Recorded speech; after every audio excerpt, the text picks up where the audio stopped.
नाम है आपका? सुधीर कुमार। आप कब से इस चर्च में मेंबर हैं? 2016 से आप मेंबर हैं। आपकी रिसेंट टेस्टिमनी क्या है? तो रिसेंट टेस्टिमनी में लास्ट ईयर अक्टूबर में मेरे ना थोड़ी सी पेन स्टार्ट हुई थी, जिन्होंने पंजाबी में ना तो नींद थले। तो मैं चंडीगढ़ था, तो चंडीगढ़ रात को 3:30 बजे मेरे पेन मतलब एक्सट्रीम पेन उस लेवल की चलेगी कि मेरे से बर्दाश्त नहीं हो पा रही। आपने गवाही में लिखा कि आपकी बहुत ज्यादा हार्ड पेन हो रही थी। बहुत ज्यादा, मतलब मैं कह रहा हूँ कि मैंने इमीडिएटली उस हालत में था कि मुझे लगा कि मैं नहीं बचूंगा। फिर मैं इमीडिएटली 3:30 बजे जीरकपुर में एक हॉस्पिटल में गया। वहाँ मेरे को उन्होंने जो एंटीबायोटिक वगैरह कुछ दिए और मैं वापस आ गया। देन नेक्स्ट डे मैं घर पे आया, मैंने पहले पास्टर जी को और मम्मा को कॉल करी कि ऐसा प्रॉब्लम है। उन्होंने बोला डोंट वरी, परमेश्वर आपको ब्लेस करेंगे। तो मैं स्कैनिंग के लिए चला गया, तो डॉक्टर ने बोला कि आपके ना हर्निया। तो मैंने कहते कि हर्निया कोई दिक्कत नहीं, ठीक हो जाए।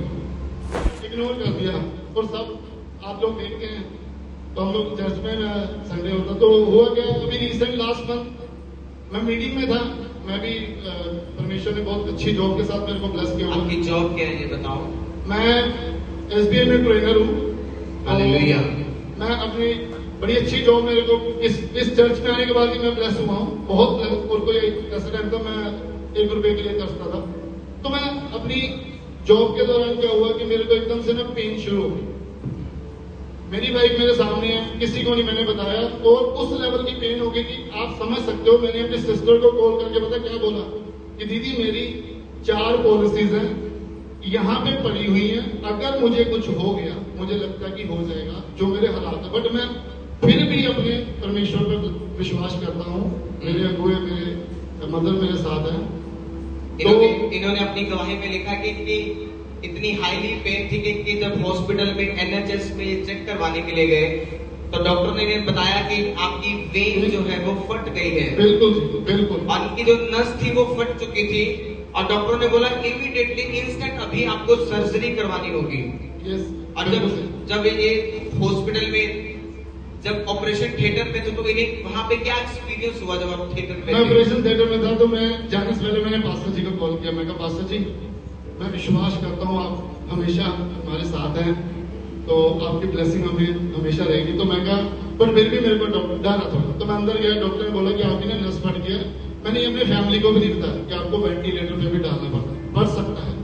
तो पास्टर जी ने मेरे लिए जो प्रे करी तो मैं बोला परमेश्वर के दूत आपके साथ होंगे। तो मैं ना बेड पे लेटा हुआ था। फीमेल जानती है अच्छी तरह जिनको बैक में इंजेक्शन लगा होगा अगर सर्जरी के टाइम पे। तो मेरे उन्होंने जैसे इंजेक्शन लगाया तो मैं लेट गया, मैं बेहोश हो गया। तो मेरे में अचानक मेरे सामने ऐसे आया कि मेरे साथ ना पास्टर जी खड़े और उन्होंने मेरे ऐसे सिर पे करा।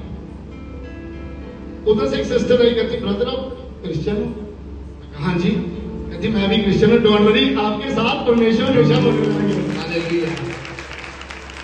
तो देन मेरी सर्जरी हुई और सच मानो एक फीमेल इस प्रॉब्लम को समझ सकती है। जब उसका डिलीवरी होता है तो उसके स्टिचेस लगते हैं हार्डली 12 या 13। मेरे 24 स्टिच लगे हुए हैं, 24। डॉक्टरों ने बोला था कि तुम ऑपरेशन के बाद वेंटिलेटर पे रहोगे, हमें नहीं पता होगा क्या नहीं होगा। लेकिन जैसे ही ऑपरेशन से बाहर आई ये बिल्कुल नॉर्मल थे, कोई वेंटिलेशन नहीं और किसी चीज की जरूरत नहीं, क्योंकि परमेश्वर का आत्मा वहां मौजूद था और उनका जो ऑपरेट कर रहा था। तो अचानक से जब इनका मुझे कॉल आया तो इन्होंने मुझे बताया तो मैं प्रार्थना में बैठ गया। तो पवित्र आत्मा ने मुझे अगुवाई दी कि मैं इनके लिए लगातार प्रार्थना करूं। उस टाइम में जब हमारी लाइफ में सही अगुए होते हैं, जो वो परमेश्वर से कनेक्टेड होते, तो पवित्र आत्मा फिर हमें सेव करता है। मैं आपको बताना चाहता हूँ, जब मैं खुद वेंटिलेटर पे था तो मेरे अगुए ने हॉस्पिटल में घुटने लगा के मेरे लिए प्रार्थना को किया था और आज मैं आपके बीच में जिंदा हूँ। इसी तरह परमेश्वर ने मेरी ड्यूटी लगाई कि मैं ब्रदर के लिए उस टाइम पे प्रार्थना करूं। और जब इनके लिए प्रार्थना हो रही थी तो इन्होंने बताया कि मुझे ऐसा लगा कि आप मेरे उस ऑपरेशन थिएटर में मौजूद हो। मैं आपको बताना चाहता हूँ, परमेश्वर ने कहा मैं अपने दूत भेज कर तुझे बचा लूंगा, तुझे हाथों हाथ उठाएंगे और तेरे पैर में ठेस न लगेगी। आप इमेजिनेशन करो, एक व्यक्ति जिसकी नस फट गई है वो हॉस्पिटल खुद चल के जा रहे हैं और वहां ऑपरेशन थिएटर में भी खुद जा रहे हैं और डॉक्टर उसके मुंह पे बोल रहे हैं कि तू वेंटिलेटर पे चला जाएगा इसके बाद। वो फिर भी बोल रहे हैं कि कि परमेश्वर मुझे ब्लेस कर चुका है, मैं फलवंत हो चुका हूं। उसने कहा तू अंगीकार के द्वारा जिएगा यीशु के सामर्थी नाम में। हालेलुया। और जब आपका ब्रदर ऑपरेशन सक्सेस हुआ और आप थिएटर से बाहर आए तो डॉक्टर ने आपको कितने महीने के लिए रेस्ट बोला था? डॉक्टर ने बोला कम से कम अपना 3 से 6 महीने में प्रॉपर रेस्ट करोगे। अच्छा, 6 महीने तक रेस्ट होगी कम से कम। तो मैंने बोला जी ऐसा है, आपका तो मैं सुनता हूँ, मैंने को सुन लिया मैंने, बट जो मेरा डॉक्टर मैं पहले उनसे बात करूंगा। देन मैं फिर पास्टर जी का कॉल करा कि ऐसे ऐसे मेरे को डॉक्टर ने बोला और मुझे विश्वास है कि मैं इतनी देर रेस्ट पे भी जाऊंगा। और ट्रस्ट मी 23 को ऑपरेशन हुआ और 4 तारीख को मैं बेंगलुरु चला गया। वो परमेश्वर ने ब्लेस किया है। तो ये जब ऑपरेट हुआ तो डॉक्टर ने बोला था कि तूने हिलना भी नहीं, रेस्ट ही करनी है। लेकिन बाय गॉड ग्रेस जो मसा इस भवन के अंदर है, जो फेवर परमेश्वर के इस भवन में आने वाले लोगों पर है, क्योंकि मैं वो पास्टर नहीं हूं कि रात को कूलर लगाया, एसी लगाया थे सो गए। आपको बताना चाहता हूं, लास्ट वीक की टेस्टिमनी आप लोगों ने सुनी होगी कि वो बच्चा मरा हुआ था, उन्होंने वेंटिलेटर पे डाल दिया उस बच्चे को। और रात को मैं 11 बजे वहां हॉस्पिटल में गया हूँ। 11 बजे कोई दिन में जाने के लिए तैयार नहीं, मैं रात को 11 बजे उस वेंटिलेटर पे प्रार्थना करने के लिए बच्चे पे गया। और आज भी वो बच्चे को लेकर पीछे बैठे हुए और मैं बड़ा आनंदित हूं उसे देखकर। हालेलुया। और मैं इनके लिए, आप लोगों के लिए रात भर प्रार्थना करता हूं। आपके लिए मैं लड़ रहा हूं शैतान के साथ लगातार, और इनके लिए भी मैं लड़ रहा था। और इन्होंने अभी अपनी गवाही में लिखा है कि जैसे ऑपरेट हुआ उसके 1-2 दिन बाद ये बेंगलोर में चले गए और फिर परमेश्वर ने इन्हें ब्लेस किया और तब से लेकर अब तक ये काम करे, सारी रेस्ट कैंसिल हो गई। मैं एक और असली चीज ऐड करना चाहूंगा। आप सब जानते हैं सबसे हैवी बाइक कौन सा है? बुलेट।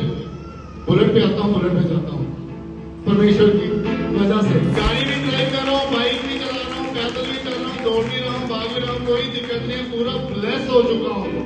तो लोग कहते हैं 24 स्टिचेस के साथ बंदे 6-6 महीने उठते नहीं। अगर किसी को डाउट है ना तो मेरे स्टिचेस देखना चाहते हैं, मैं वो भी दिखा दूंगा। मुझे उसमें मेरे को कोई शर्म नहीं है। परमेश्वर की एक बहुत बड़ी टेस्टिमनी है मेरे कमरे की, जो घुटने मेरे लिए लगाए गए। आज मैं सबके साथ खड़ा हूँ और इस चर्च से मुझे बहुत कुछ मिला, बहुत कुछ मिला। तो लास्ट एक लाइन बोलना चाहूंगा कि अगर आप इस चर्च के साथ जुड़े हैं ना तो मैं आपको ये गारंटी देता हूं, यहां से नहीं, यहां से जुड़ रहे, दिल से। और इस चर्च में अगर आप दिल से जुड़ जाते हो ना तो मैं रिटर्न में लिख के दे देता हूं, कभी जिंदगी में दिक्कत नहीं आएगी। किसी ने मेरे को बोला तू चर्च जाता तो तेरी सर्जरी है, मैं कहा मैं चर्च जाता तभी बच गया, नहीं तो तेरे जैसा बचते नहीं है। Hallelujah. Hallelujah. Thank you so much pastor ji, परमेश्वर आपको थैंक बरकत यू दे। So much. आपने देखो वेन फटने के बाद भी एक व्यक्ति जिंदा खड़ा हुआ हमारे बीच। इससे बड़ी गवाही क्या हो गया? नस फट गई है और बंदा फिर भी हमारे बीच जिंदा खड़ा है। इसका कारण मालूम है कौन है? उसने कहा मसीह में की गई मेहनत व्यर्थ नहीं जाती। ये दिन रात परमेश्वर के भवन में जब जब इन्हें बुलाया जाता है काम करने दौड़े आते हैं। होशियारपुर में मुझे आज भी याद है मीटिंग थी, होशियारपुर की मीटिंग, और इतनी तेज बारिश कहते हैं बंद नहीं होगी। वैसे जहां जहां भी हम बंदियां करते उस दिन बारिश आती ही आती है। प्रभु अपना चिन्ह दिखाता मैं तुम्हारे साथ हूँ। हालेलुया। तो यहाँ से सेवादारों ने जाना था तो ब्रदर ने खुद कॉल किया, उन्होंने कहा कि मैं चाहता हूँ कि मैं अपनी गाड़ी लेके जाऊंगा और साथ में मैं और लोगों को लेके जाऊंगा। जब आप अपना पैसा, अपनी चीजें, अपना दिल, अपना सारा कुछ भवन के लिए सौंप देते ना, खुदा के लिए, कुछ भी हो जाए, उसने कहा शेरों की मांद में भी चला जा, आग की भट्टी में भी चला जा, पानी में भी चले जा, खुदा ने कहा तुझे आधा इंच भी फर्क नहीं पड़ेगा उसके नाम में। हालेलुया।